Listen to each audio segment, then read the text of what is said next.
Hi வணக்கம். இன்றைக்கி பார்த்தீங்கன்னா பாண்டியன் ஸ்டோரி இன்றைக்கான எபிசோடு தாங்க பார்க்க போகிறோம். அதுக்கு முன்னாடி என்னோடய சேனலை சப்ஸ்கிரைப் பண்ணி வச்சுக்கோங்க. வாங்க கதைக்குள்ளே போகலாம். தங்கமயிலையும் அவங்க கோமதி அத்தையும் சேர்த்து வைக்கிறதுக்காக மீனா ஐடியா பண்ணுவாங்க. அதை பார்த்திங்கன்னா வழக்கம் போல் கெடுக்கிற மாதிரி பாக்கியம் வந்து ஒன்று கடக்க ஒன்று பேசி அது பெரிய சண்டையில் முடிஞ்சு அங்கேருந்து கோமதி என்ன பண்ணுவாங்க, மீனாவை திட்டிட்டு போயிடுவாங்க.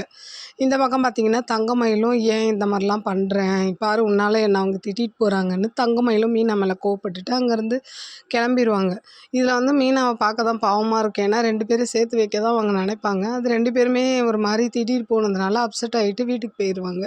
அப்படியே இந்த பக்கம் பார்த்திங்கன்னா கோமதி கோவிலுக்கு போகிற விஷயத்த வந்து அந்த ஆட்சி வந்து அதாவது கோமதி அம்மா வந்து என்ன பண்ணுவாங்க, பாண்டியன் கிட்ட சொல்லுவாங்க. அப்போது இவர் வந்து நான் அவளை கேட்கவே இல்லையேன்ற மாதிரி சொல்லுவார். அப்போது இவங்க பேசுகிறதுக்கு முயற்சி பண்ணுவாங்க. கோமதி மேலே தப்பு இல்லைன்னு பாண்டியன் கிட்ட சொல்கிறதுக்காக முயற்சி பண்ணுவாங்க. ஆனால் அவர் காது கொடுத்தே கேட்க மாட்டார். அப்படியே சரின்னு சொல்லிட்டு அவர் எழுந்து போயிடுவார். அப்போது அரசிக்கிட்ட இவங்க சொல்லிக்கிட்டு இருப்பாங்க, என்ன இவர் வந்து இதுக்கே இப்படி பிடி கொடுக்காமல் பேசுகிறாரு, நான் இன்னொரு கல்யாணத்தை நடத்தி வைக்கலான்னு பார்க்குறேன் அப்படின்னும் போது யார் கல்யாணம் ஆச்சுன்னு இந்த பொண்ணு கேட்கும்.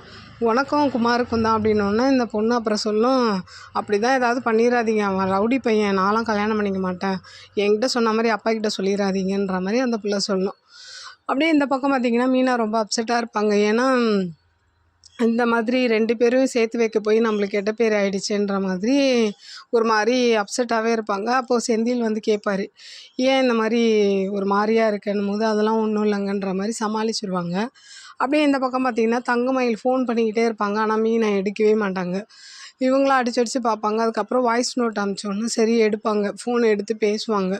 எடுத்தோடனே என்ன அப்படின்னு கேட்கும்போது, என்னை மன்னிச்சிரு, நான் கோவிலில் உன்னை திட்டினதுக்காக மன்னிச்சிருன்னு தங்கமயில் வந்து மீனா கிட்ட மன்னிப்பு கேட்பாங்க. அப்போது மீனா சொல்லுவாங்க, இல்லைக்கா உங்கள் விஷயத்தில் நான் ரொம்ப ஓவராக அட்வான்டேஜ் எடுத்துக்கிறேன், அதை நான் கொஞ்சம் பார்த்துக்கிறேன்ற மாதிரி இவங்க சொல்லுவாங்க. மீனா சொல்லுவாங்க, அதெல்லாம் ஒன்றும் இல்லை, நீ எனக்கு நல்லது பண்ண தான் நினைக்கிறேன், ஆனால் அந்த வீட்டில் யாரும் அதை இது பண்ண மாட்டாங்க. ஏன்னா குழந்தையோட அப்பாவே வந்து இந்த குழந்தைக்கும் எனக்கும் சம்மந்தம் இல்லைன்னொன்னே அவங்க மட்டும் எப்படி ஏற்றுக்குவாங்க அப்படின்ற மாதிரி தங்கமயில் வந்து மீனா கிட்ட சொல்லுவாங்க. அப்போ மீனா சொல்லுவாங்க, சரிக்கா நான் பார்த்துக்கிறேன், இனிமேல் நீங்கள் உங்கள் வழியை பார்த்துக்கோங்கன்ற மாதிரி சொல்லுவாங்க. அப்படியே இவங்க என்ன பண்ணுவாங்க, மறுபடியும் தங்கமயில் வந்து சாரி கேட்டுட்டு ஃபோனை வச்சுடுறாங்க. அப்படியே இன்றைக்கான எபிசோடு முடியுது. பார்க்கலாம் நாளைக்கு என்ன நடக்க போகுதுன்னு பார்த்துட்டு நான் உங்களுக்கு ரிவ்யூ கொடுக்குறேன். என்னோடய சேனல் பிடிச்சிருந்தா லைக் பண்ணுங்கள், ஷேர் பண்ணுங்கள், கமெண்ட் பண்ணுங்கள். என்னோடய சேனலை சப்ஸ்கிரைப் பண்ணி சப்போர்ட் பண்ணுங்கள். நன்றி, வணக்கம், பாய்.